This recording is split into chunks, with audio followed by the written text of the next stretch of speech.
Hi, my name is Angela Weeden, and I'm an interpretive volunteer here at the Littleton Museum. I've been doing living history interpretation for over 15 years, and one of my areas of special interest is historical clothing and textiles.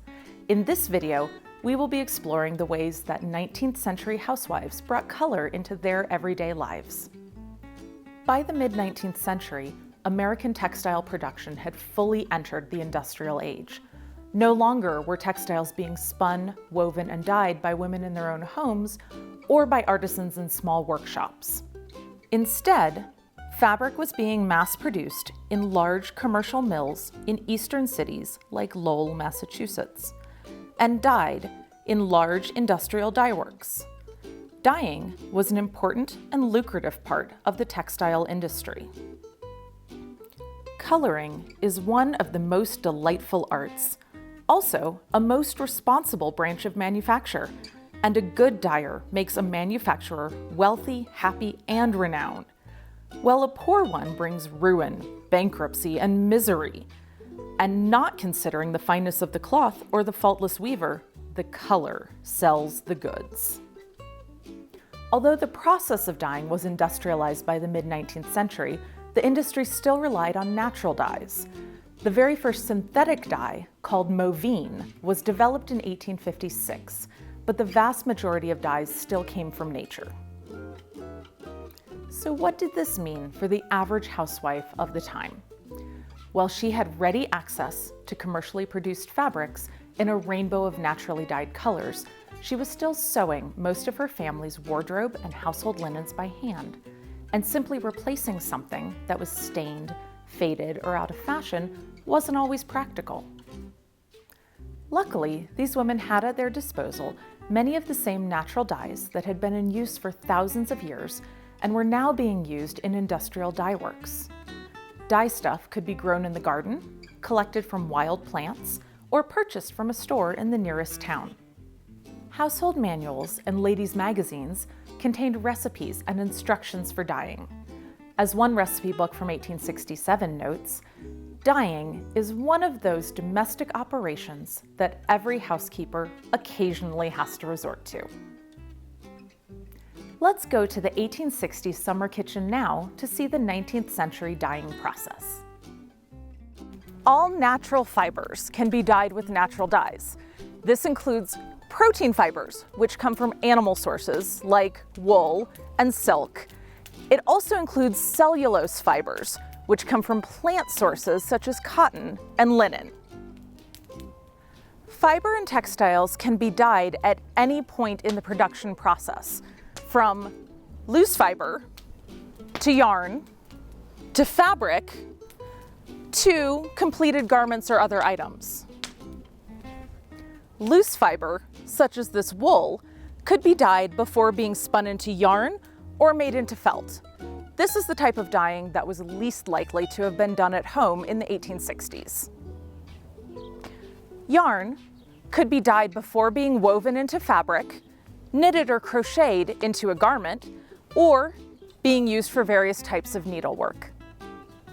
Knitting and crochet patterns of the period often called for yarn in many different colors, as well as many shades of the same color. One pattern for a very splendid purse called for yarn in 4 shades of blue, 4 of scarlet, 3 of green, 3 of gold, 3 of lilac, as well as yarn in white, black, and gold. Another pattern for a very handsome round table cover required 20 shades of orange, 7 of blue, and 6 of stone color. Berlin work, a form of needlework similar to cross-stitch or needlepoint, was popular in the mid-19th century. It used wool yarn dyed in a wide array of colors and shades to create realistic pictures or geometric designs with a 3-dimensional look. New fabric could of course be dyed before being cut and sewn into a garment. However, this was much less common than dyeing old fabric. Old fabric could be dyed before being recycled into a new item. For example, the People's Own Book of Recipes contains specific instructions for dyeing rags in 10 colors that will make a beautiful carpet, and it promises that the colors will retain their brightness until the carpet is worn out. And finally, completed garments could be dyed to cover stains, refresh a faded color, change a color that's not to your taste or is no longer in fashion, or to make a garment suitable for wear during mourning.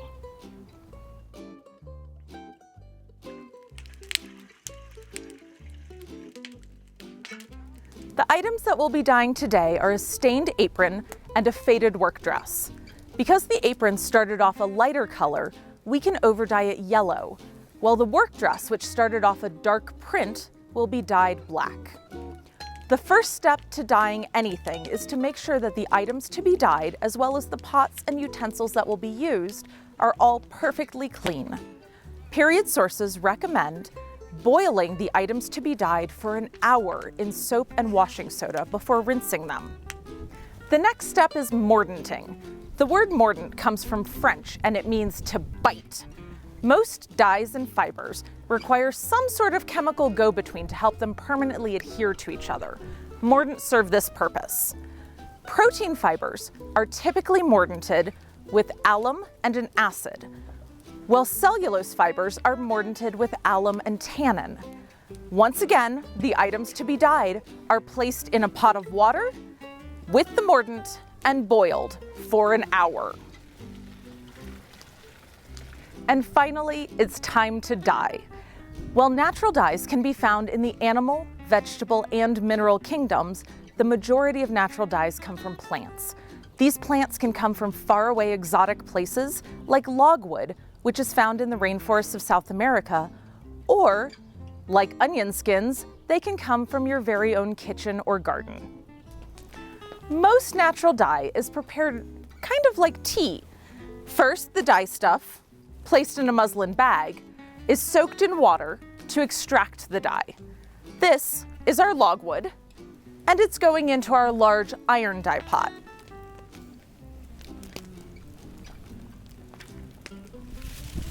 These are our onion skins, and they'll go into our smaller dye pot.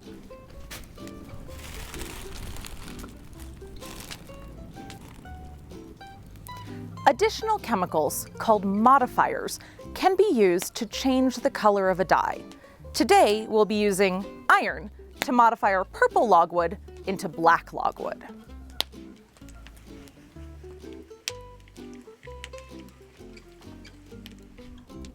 Now that the dye has been extracted, it's time to add items to the dye pots.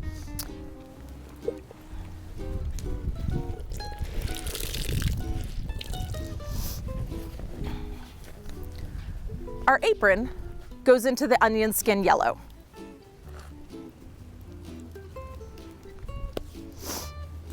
And our dress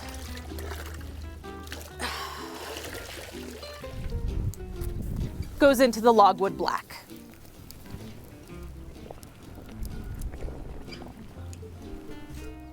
These items will soak in the dye pots until they reach the desired color.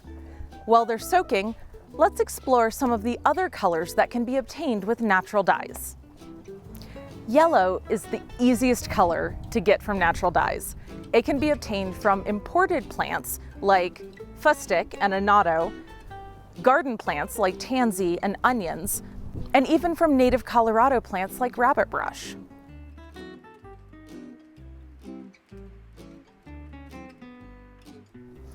One common source of orange dye was Brazil wood, which grows in the rainforests of South America. This dye is pH sensitive.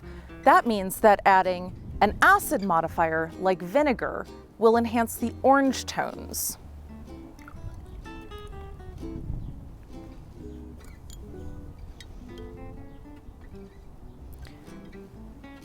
While adding a basic modifier like washing soda will give pink and purple colors.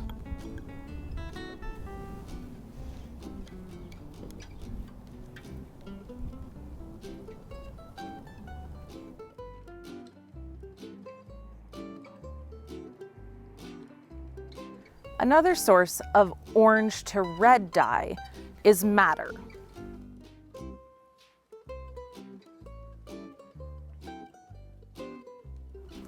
Cochineal is an animal dye. Each of these tiny grains is actually an individual insect. From these cochineal insects, we can extract red and pink dye.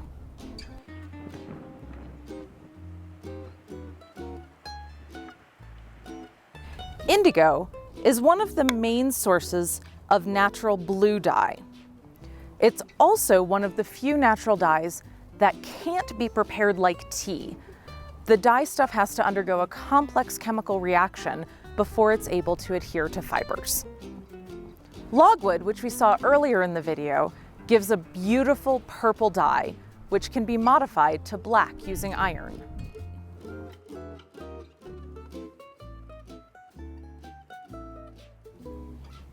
A great source of natural brown dye is the hulls of black walnuts.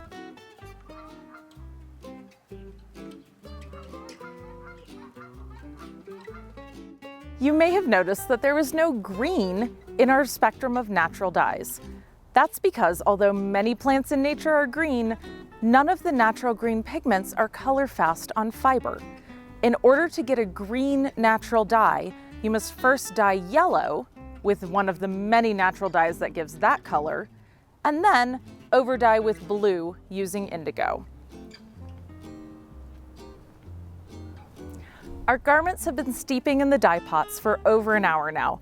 Let's go check and see how much color they've taken on. I think this apron is definitely ready to come out of the dye pot.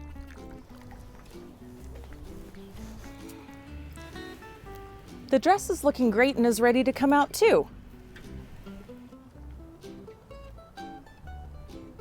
And here are our finished garments.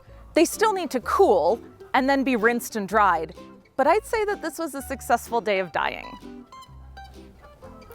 As you can see, 19th century women were able to spruce up their wardrobes and other household textiles at home fairly easily and inexpensively using many different colors of natural dyes. I encourage you to do the same. Please visit the museum's website at littletongov.org/museum to discover historical dyeing recipes. If this video inspires you to bring some color into your own life, please share your experiences with us in the comments below. We look forward to seeing your creations. Happy dyeing!